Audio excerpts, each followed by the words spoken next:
Hello, everyone, and welcome to episode 3 of season 3 of Across Some with YSI, our spring season featuring some amazing guests from around the world.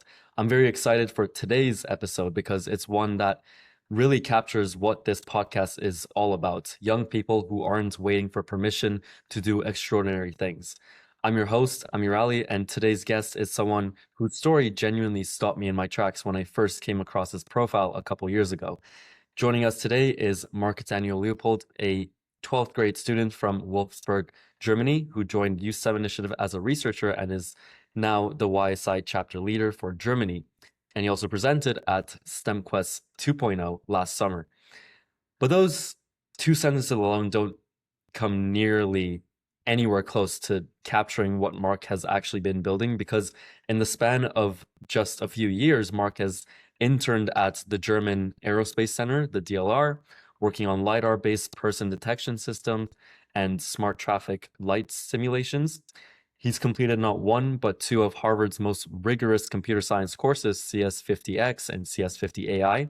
He participated in Harvard Ventures Tech Summer Program and interned at a VC-backed fintech startup out of San Francisco, all while still in high school. He became one of just 10 finalists in all of Germany and the federal AI competition with his project Evidence LLM.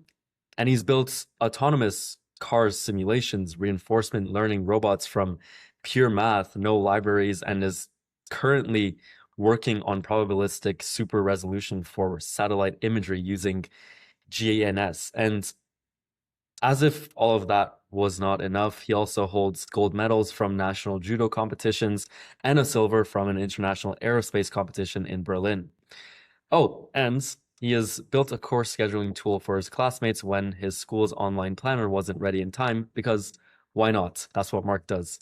Mark's story is one about something that is genuinely rare at any age, let alone at just 17 or 18. And his combination of depth and breadth, of curiosity and execution, and of thinking big and actually shipping things is just mind-blowing.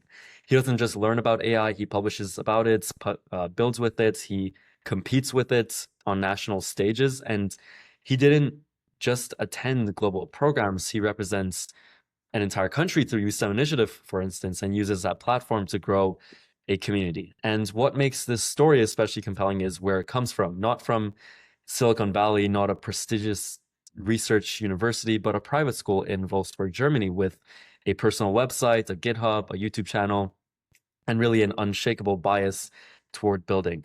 So today we're going to dig deep into how Mark got here, what it actually looks like to be doing his level of work at his age, what drives him, and what the future holds for someone who is already doing the things that most people plan to do after graduation and not before.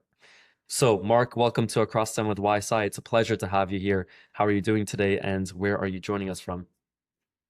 So yeah, thank you for having me, Amrali. That was a great introduction. You surely did your research. And I'm joining from my home in Wolfsburg. So yeah, some time difference, but it's great to be on this. Beautiful. It's it's quite a time difference, but here we are. We're doing this podcast. So let's, before we dive into the projects and accomplishments that you've had, can you tell us who you are in your own words? Not the resume version of you, but the human version. So for me, what I think um, is essential is that I like to build stuff to solve problems. So everything I do is not just for competitions, but I actually want to solve problems with something useful and also something cool. So I always build stuff that I like, and I try to do the best what I can with that. That's I think is the best description I can have. I love that mentality that you have. So let's talk about how you describe yourself on your website as someone working to build a cool future with technology. And I love how straightforward that is, first of all. But my question is, when did that mission start? Was it like a specific moment or project that first made you think this is what I want to do? it kind of naturally evolved.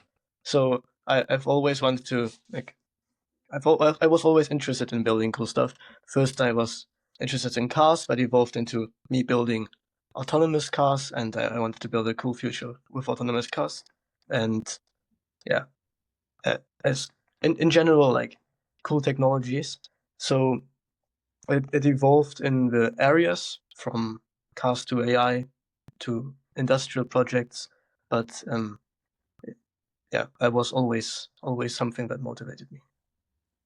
Always. And I can imagine living in Germany, you're inspired by all these, really quality car brands like Audi, BMW, Mercedes, Porsche.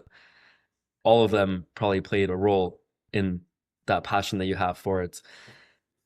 Now let's dive into how you completed two of Harvard's most rigorous computer science courses, which is impressive considering you're still in high school, specifically the CS50X and CS50 AI courses. These are serious courses, and I don't think they're designed for high school students. I haven't done them, but as far as I know, doing them in high school is even more challenging. So, what was the experience of going through those like, and what did they open up for you in terms of how you think about computer science and AI? So I started with a computer science course, CS50X. That's the introduction level course. And the way Harvard goes about them is they film the university lectures from the introduction computer science courses and put them online alongside with some tasks. So it's something that actual university students would go through. But at the same time, um, it's not even that difficult because it's the first semesters only. So I think anyone can really go about them and do them. And I did them in 10th grade when I started 10th grade at the start of that. I started with CS50X. You learn about basic C programming and data structures, algorithms, building websites, and in the end also a bit of Python. And after that, I got into more computer vision focused work when I was working on my autonomous cars. So I figured I might as well do the follow-up course for that, which is CS50 AI. And yeah, that just dives deeper into specific algorithms and artificial neural networks. So that's how I went. Really cool. I didn't know you actually did them in grade 10. That is fascinating. And I'm curious, did these courses really enhance your knowledge of computer science and AI, or coming into them, do you already know a lot? Like, how did it change before and after? So before I was only building basic robots and the usual stuff you do with Arduino and Raspberry Pis. But I wanted to always go more into the software side to make them actually intelligent and more autonomous, because that was my goal back then. And yeah, so before then I had like basic programming knowledge, but not that much. And this is an essential foundation what you learn in the so all the groundwork that you can build on afterwards with other projects, and it really helped me getting started with a lot of AI projects that followed after. Beautiful. And I've seen a lot of this on your website. Can you tell us more for the audience about all the projects you have on your website, and maybe one or a couple that really stand out to you and that are like your flagship projects that you've worked on? Yeah, sure. So one of my first AI projects ever was the Com AI Calibration Challenge, which it's not that impressive looking backward, but it was my first neural network which I built on my own and completely designed on my own. So for me, it holds a lot of personal value. It's a basic CNN for predicting car movement in videos, and I managed to do that with within the error boundary of the challenge. I can't remember exactly what it was, but I managed to solve it with that. And another one of my favorite projects, which is one I'm currently working on still, is the super resolution GAN for satellite imagery. The way I got started with that is actually quite interesting. I was doing uncertainty estimation work in large language models because, well, you never know if they give you the truth or not. And it kind of evolved into using the same methods in image generation models. And then I used my telescope to look at some stars at night, and I thought, okay, these stars are really, really, really far away, and you can't see a lot of them. Why don't I use AI to kind of enhance the simulation of that and be able to see it more clearly? So after that, I found more data sets for Earth observation, which is why I switched the point of view. And in the end, this was my favorite project. So um, I don't want this to go super technical, but the way this works is I build a GAN, which is essentially two neural networks. One is generating images, and the other one is training to distinguish between is the image real or not. So in that sense, they can compete against each other, and that's very good for getting into the final points of accuracy there. But the actual interesting part about my architecture is that it's a Bayesian neural network. So instead of having normal parameters, each parameter is a probability distribution. So in the end, the output image is not an actual super resoluted images with 4x more pixels, but it's a probability distribution for every pixel. So you can say how certain the model is for every pixel in that image. And that's what enables more accurate and reliable geoanalytics. I like that you kept that very, very low key, not too technical. Um, but yeah, I mean, it sounds fascinating, and just I can't wrap my head around how you're doing all of this in high school. But after all, your efforts did land you an internship at the German Aerospace Center, or the DLR, at the Institute of Transportation Systems Engineering. So that's a place where professional researchers work their whole careers. And I'm wondering, for you, what was it like to walk into that, and what did you actually work on while you were there? So I applied last year, was that, for January for my internship. And it's actually mandatory in Germany to do a school internship. That's why we got the whole month of January off for that. Most students do it in places like local warehouses, or it's just to get some work experience. But I decided I wanted to go into some AI research, so I applied for the German Aerospace Center, and I was accepted. I worked in the Institute of Transportation Systems Engineering, like you said, and the work I did there was pretty all over the place. So I started with doing some work with LiDAR sensors, because they had really cool LiDAR sensors from Blickfeld. And LiDAR sensors essentially enable you to create a virtual map of your environment by a 3D map using point cloud data. And I used that point cloud data to train a neural network, 3D CNN, to classify humans in them. So that was a nice project. That was kind of the first thing I did. Afterward, we worked a bit on autonomous cars, because it's the Institute of Transportation Systems Engineering after all. And they had LiDAR sensors and cameras equipped on a Mercedes bus. And I managed to write a script together with colleagues, of course, to control it remotely. And yes, we also built the PCs and set them up for that, and put them in that car. So that was also a cool project, kind of more hands-on than my usual software work. And in the end, I focused more on 3D simulations and built Unreal simulations of traffic scenarios with smart traffic light systems, and also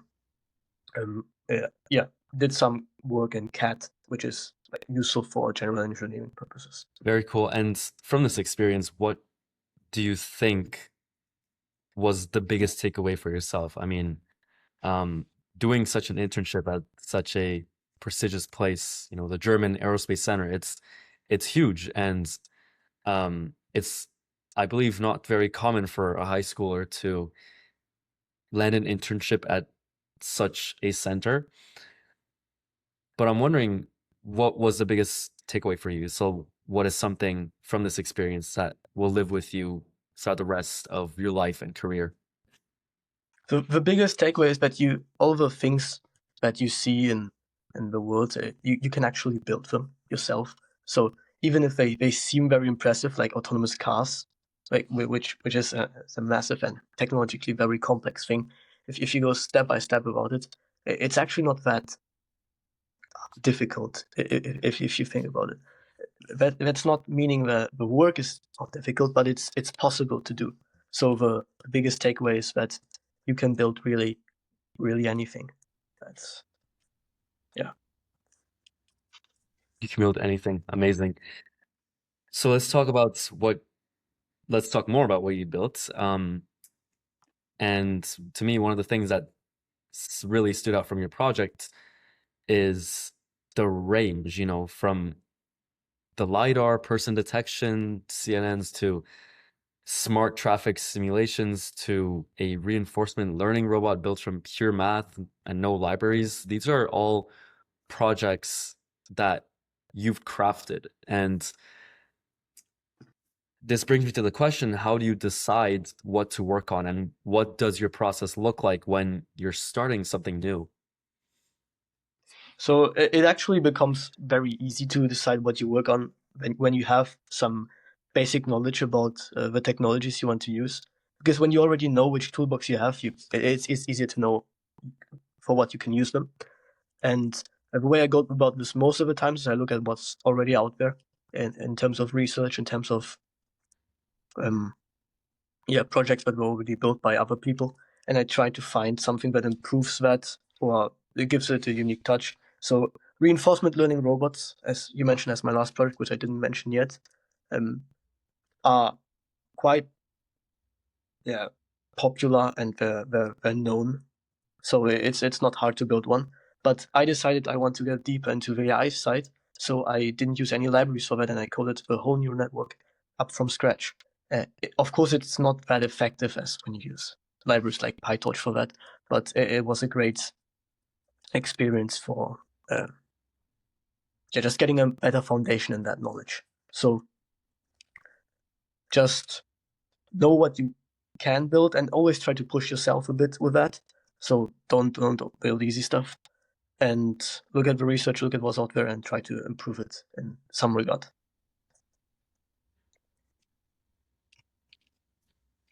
Thank you for those. I take that as advice personally. I don't know how the rest of the people watching this see that, but to me, that's like advice that I take to heart. And coming from someone who's younger than me, someone who supposedly would have less experience, but I can't say that about you. It's really Well, inspiring to it's hear that. And I different like, areas of expertise. for sure, different areas, but I think just what you do at your age is so incredible, so complex. Um, you're doing things that people your age would dream of doing, I think, in maybe grad school or something. So you're way ahead of the game. And let's talk about actually one of the biggest projects I assume that you've built, actually, which is Evidence LLM. And you were just one of 10 finalists in Germany at the federal AI competition with that project. Can you tell us more about the project, what it is, what problem it's solving, and what it felt like to compete at that level? So this was last year in November, and that's when the federal AI competition was held. I sadly did not manage to win a medal in that, but I will try again with my super resolution gun this year.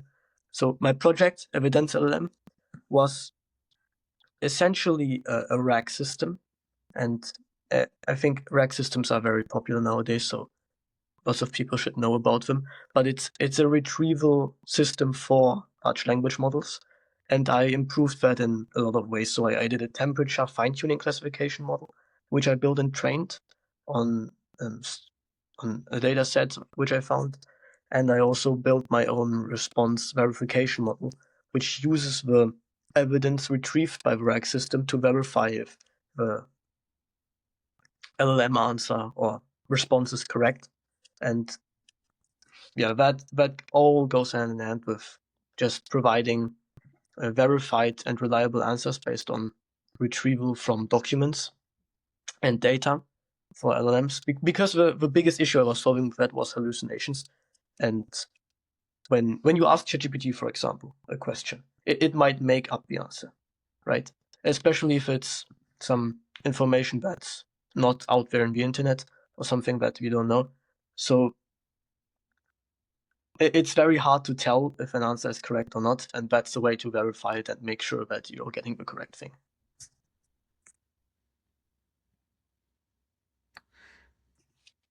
What I see is all of these projects that you've done, it involves a lot of coding. And I'm curious, do you, teach yourself how to code or took a lot of courses? I mean, from at school, at maybe some summer programs or universities. How do you learn so much coding and you're just applying it constantly to every project that you do? So I started with my coding experience with the Harvard courses, right? That's what you learn in CS50X. And I would advise anyone who is interested in these things to go take these courses because they give you a great foundation for that. So that already equips you with basic C programming knowledge, basic Python programming knowledge. And when in the AI CS50 AI course, I already got to program lots of complex algorithms in Python. So I already had some expertise in that. And then it's just a matter of practice. So if you're building every single day of a week, essentially, an AI model, you become very good at that and very confident in coding. So I'm at the point now where I could probably code up a classification model in less than 15 minutes if needed, and the dataset is available. Very impressive, but it makes sense. I mean, with all the coding that you've done, with all the experience you've had, constantly building things, because building things teaches you more than just, watching videos or learning the theory of it. When you actually build, that's when you learn a lot more. And so you've done a lot of that, so I'm not surprised that you can go through an entire classification model in 15 minutes. Let's dive into TKS, the Knowledge Society, which is actually how I found out about you in the first place. It's one of the most selective innovation programs in the world for young people like you. And one of the projects that came out of there was Sanavo, which is a moonshot challenge around nanogels for brain cancer drug delivery. How did that happen? And what did working on something like that ambitious teach you? So the Knowledge Society is a human accelerator program I took part in, and it was mostly to gain international experience in working with teams and um, yeah, getting entrepreneurship and business knowledge about basic things. But the project you were describing, Sanavo, it was in a collaboration with two fellow students in that program. So one is now studying engineering in Cambridge. The other one is a computer science student at Cornell. So they are both well off. And one was doing research at a local hospital in New York, and he was interested in that. And we found out about glioblastoma being a big problem for that. So yeah, we all decided that this was a great research area to go into and have an impact, and that's why we research about potential solutions there. Nothing is deployed, so this is not a startup or a project that's hands-on work, but it was good research experience, especially for me because my biology skills are not not as refined as my AI ones. So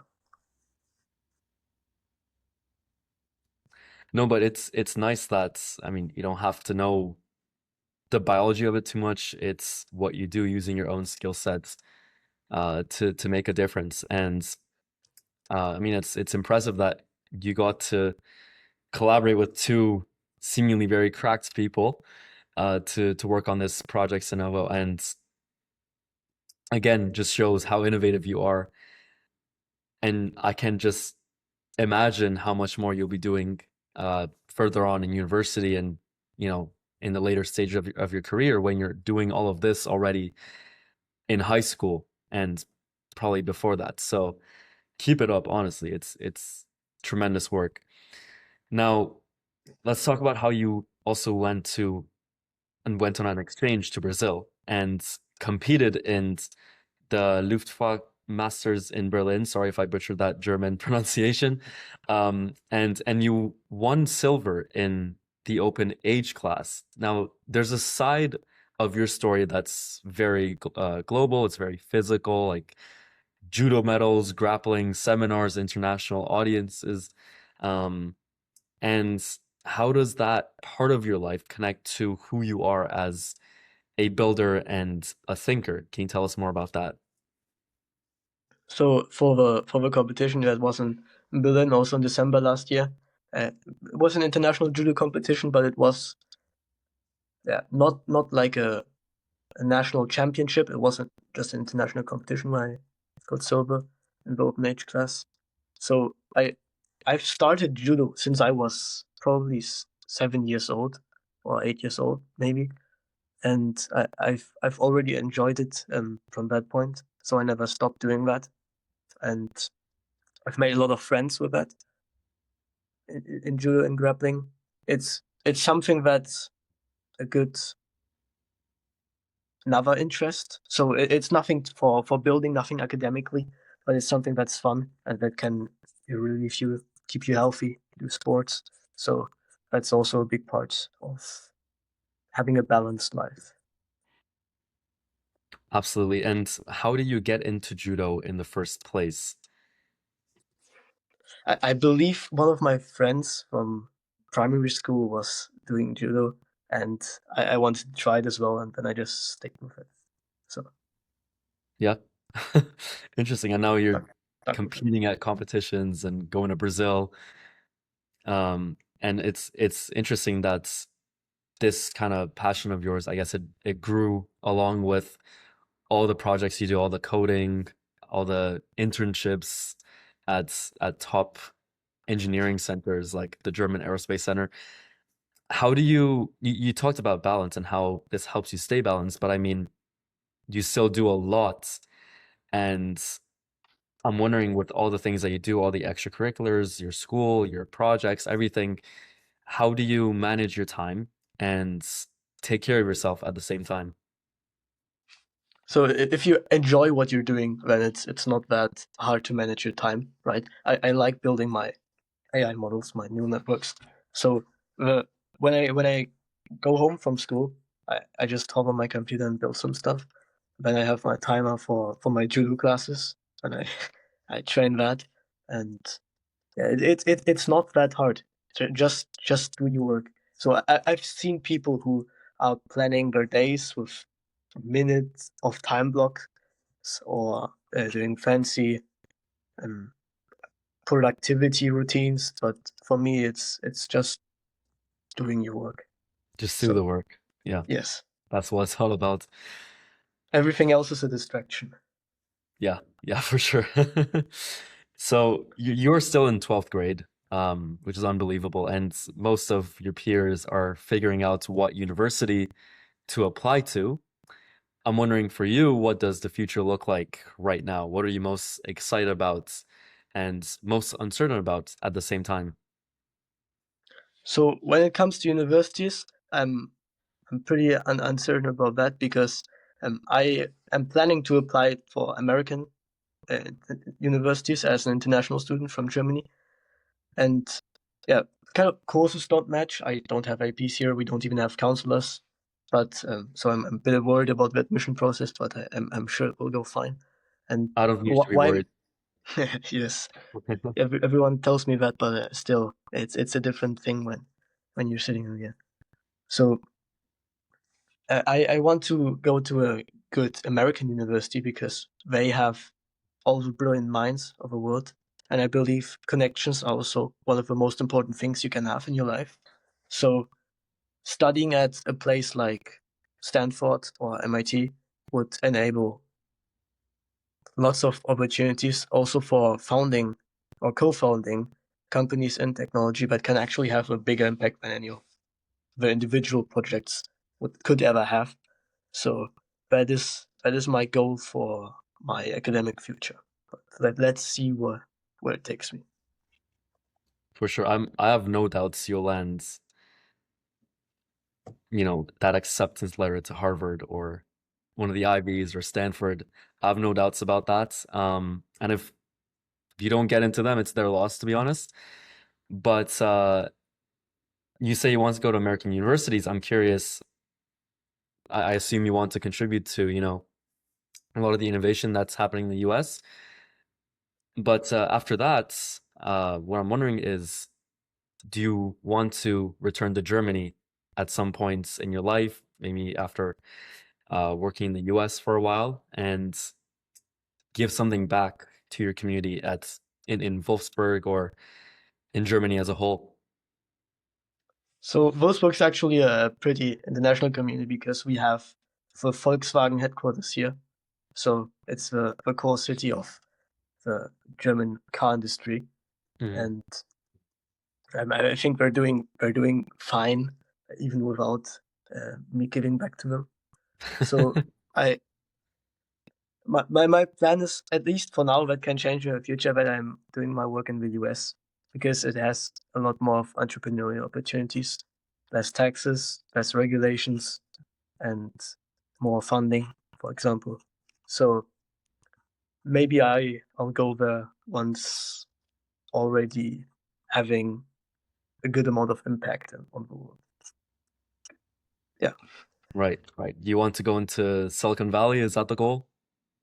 Well, at least what Silicon Valley stands for. It could also be on the East Coast, but yeah. Of course. Yeah, definitely. So, more broadly speaking, with all the things that you've done and all that you've learned and all the experiences you've had, what do you think students and even adults misunderstand about what it actually takes to build serious technical skills at such a young age? So the biggest misunderstanding is that you have to build something very impressive from the very start, and that is the worst thing you could do. Doing something that you don't fully understand. So you should definitely start with a very beginner level project. My first AI model was a linear regression model. It was a function, a linear function, which could model points from a basic linear equation. That was it. But that's the way you start. You don't start with a CNN right away, or you don't start with a probabilistic super resolution GAN, which is my project now. So start from the foundation and really build a solid foundation, because everything else builds on top of that. So that's what I would advise anyone wanting to build something. Start with the basics. Don't shoot for CNNs or anything from the start. Yes, definitely. I went to Berlin last year, and I saw a lot of the tremendous entrepreneurial spirits in the city, and um, with a lot of companies that were born in Berlin or somewhere else in Germany, and they had offices in Berlin. And I like to see, personally, I mean, I live in America, but I like to see how in other parts of the world, there's a lot of spirits, there's a lot of enthusiasm about AI, deep tech, and just building things and innovating. So I know that Europeans, like they have the talents, they have the education and what it takes to build companies like the ones that are in Silicon Valley, the giants of the tech world. And what I do know is, there's a lot of regulations and bureaucracy in much of Europe, which which is harmful often in the sense that people don't have the freedom that they do in America to build something big.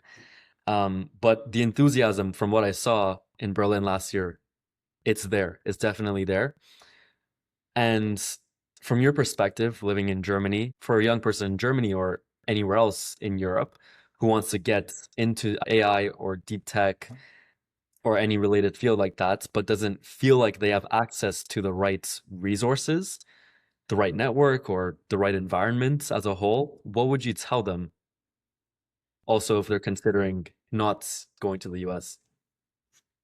So the thing I would tell them is that we have also great research centers in Europe, Germany specifically. I was when I was at the finals of a German AI competition, the nationals. Um, One of the judges was a professor from the Technical University of Tübingen, and he was one of the core contributors to the development of the first support vector machine. So probably not everyone knows about this, but it is a huge thing in artificial intelligence. So he invented pretty much one of the most used concepts in the AI world. The talent is definitely there, and the knowledge is also there. So I don't think there's that much of a difference when you go into the US or into a good European school or university when it comes to learning the toolkits that you need to build cool things. It is just that after you know how to build something, that you have lots of regulations when it comes to starting a company or actually like making it, giving it to people or making an impact with that. But from a studying perspective, it is definitely not falling any short. So Right. But then that's the stage where a lot of European talents goes to the US. What do you think should be done in Europe, maybe in the next decade or so, or I don't know, later on, to change that, to keep that talent in Germany, in Europe as a whole, and to not have all this talent pipeline to Silicon Valley and elsewhere in the US? well, at least starting to realize that it's a good thing to deregulate things, also on the European Union level, and that's probably the biggest factor, regulations from starting a company. Second biggest factor is funding. There's not that big of a sector for that. As in Silicon Valley, you can have a VC at every corner, but in Europe, it's hard to find one. But that can come naturally, and it will come with government incentives. So the German government is investing billions of dollars right now in its infrastructure and economy, building data centers. So that is going in the right direction. And if a foundation for starting something is there, then the talent is already like is already waiting for that. So I think it's exciting. The future is exciting for Europe, and in places like Berlin, London, Paris, there's a lot happening. I mean, I saw it in Berlin. I see it as the San Francisco of Europe, and I see it going in the right direction. There's a lot, I think, that has to be done still. Um, but at the same time, because Europe has all this talent, I hope people realize that, the people who are setting these regulations. And as you said, it's good if they start deregulating so that people can build things in Europe and don't have to move elsewhere to do that. Because the continent, I think it has the people, it has the infrastructure, it has everything it needs to be the next Silicon Valley, to innovate in ways the US hasn't done, or China hasn't done, for instance, or Canada, anywhere.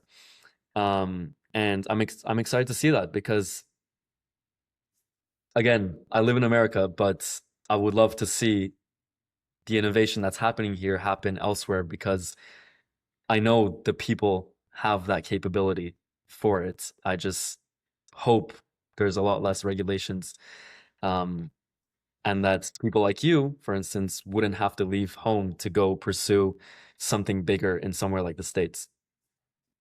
yes, let's see what the future holds, but it is Yeah, promising. Yes.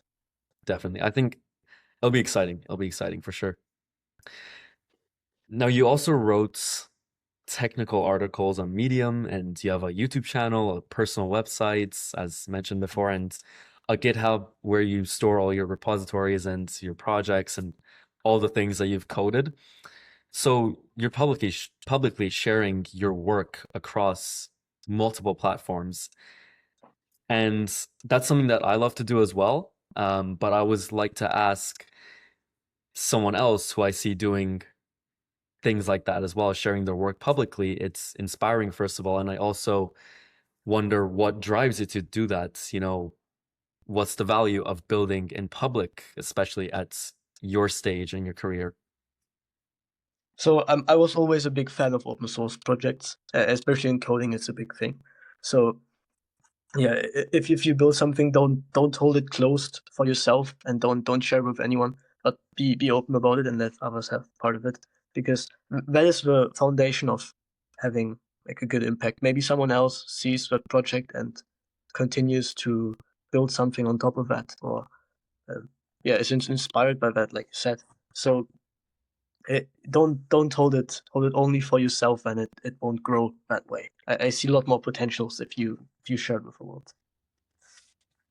Definitely. If it comes from the heart, if it's authentic, if it's something that shows your passion for something that you're working on that can benefit people in any way, educationally or to find the work that you share as a source of inspiration, I think it's tremendous. And in the age that we're living in, with social media, with so much access to ways to show your work and to publish things and to make a difference in people's lives through the work that you do and share. I mean, I hope to see more people at your age doing things like that, and making their projects open source as well, because that's really, it can only benefit, I think, humanity as a whole, more broadly speaking. Um, and it's something that I love seeing some companies do, make open source data sets that people can use to make brilliant things. And I appreciate that you're doing that as well with all the things that you're creating. Mark, to close on a personal note for this amazing podcast episode, what is something about your journey or your process that people would not see just from looking at your websites or your LinkedIn? Well, I make actually lots of errors when I code. So I have to revise the code lots of times before it actually works.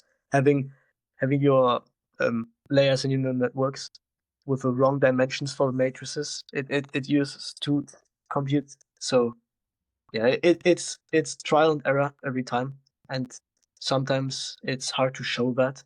Also, publicly, you only see the finished product, but the work it actually goes into to show that, to at least get to that point as well, is something that can't be shown on like a GitHub repository. It's something that you just have to spend your time on until it works. Absolutely. It's the things that people don't see, the work that is done in silence that matters the most and that really makes a difference. And I know with all the projects that you've worked on and are working on at the moment, there are struggles. There are a lot of hurdles. There's a lot of learning still, and a lot that's evolving in AI and coding and all the fields that you're involved in. And it's just a matter of, doing the work, as you said, learning what you have to learn, and then executing what you know to build something great. It's like a cycle, and you're doing that brilliantly. And I love to see that you understand that so well at your age, because throughout your career, you're going to, that's going to be your foundation from which you build everything. And yeah, I think that really encapsulates who you are, your work ethic, and how you approach working on projects that can really create a difference for people. Mark, that brings us to the end of our episode today. A massive thank you to you for joining us and sharing such an honest, energetic, and genuinely remarkable look at what you're building and how you're building it, from Wolfsburg to DLR to San Francisco and hopefully Silicon Valley, in the near future, to a national AI competition stage in Germany. Mark, your journey has been a masterclass in something we talk about a lot, but rarely see in action, and that's building before you feel ready. not waiting for the right moments to feel fully ready to do something, because you will never fully be ready. Not waiting around until you have the right degree, the right credential, or the right city or environment. Just building with whatever you have at your disposal, whether it's your knowledge, whether it's tools, or um, a robot, I don't know, a fintech tool, a satellite imaging model, a chapter of a global organization, and learning ferociously along the way. And I think you've done that a lot and will continue to do that throughout the rest of your career. And what stands out most to me is the intentionality behind every decision that you make. You're not someone who stumbled into impressive experiences. All the things that you've done, the Harvard CS50X and CS50 AI courses that you took, you just said, I'll take both. Like, I can imagine that was your thought process. And why not? Why not, right? I mean, it's rigorous, it's Harvard, big name. But you took both, and it never hurts to learn more than you think you can learn. You looked at the German federal AI competition and said, I'll enter. Why not? You looked at the YSI chapter leader role for Germany and you said, I'll take that on too. And you've done all of this in high school. So I can't imagine how much more you'll be doing in university and beyond. That kind of deliberate action and ambition that you have, the willingness to say yes to hard things and then actually follow through with them, is what separates people who talk about the future from people who actually take action and build it, like you. But here's what I want our listeners to really take away from Mark's story today. He didn't start with the perfect setup. He started from a small city in northern Germany with a laptop, a GitHub account, and a relentless curiosity about how neural networks actually work. And from that starting point, he has built a body of work that most professionals would be very proud of, not because he has had extraordinary access, but because he made extraordinary use of what was available to him. So for anyone who's listening to this episode now who thinks that doing real work in AI or aerospace or biotech or any deep technical field requires waiting to get into the right school, waiting to meet the right mentor, waiting to feel ready, Mark's story is your counter arguments. The work is available. The courses are available, the communities, the competitions, the platforms for sharing what you build, all of it is there. The only question is whether you will start. Mark, before we close, is there anything else that you'd like to share with the audience? Leave a last, message to maybe younger people who are trying to pursue similar paths that you are, or any other piece of advice, whether it's for students in Germany who want to get involved with YSI, young builders who are just starting out, or anyone who sees your story as something inspiring and a version of their own story in yours. If you have anything to share, feel free to do so. So especially for younger people, then I would advise them to explore lots of different interests and technologies, because you will be spending lots of your time doing work in one of them. So might as well pick the one that interests you and that you like. And the only way to find out if you like something is if you actually go deep into that topic. So that's my advice for younger people. And I want to thank you as well for these very, very generous compliments, and also for having me on this podcast. It's been a pleasure, and I'm sure we'll meet again.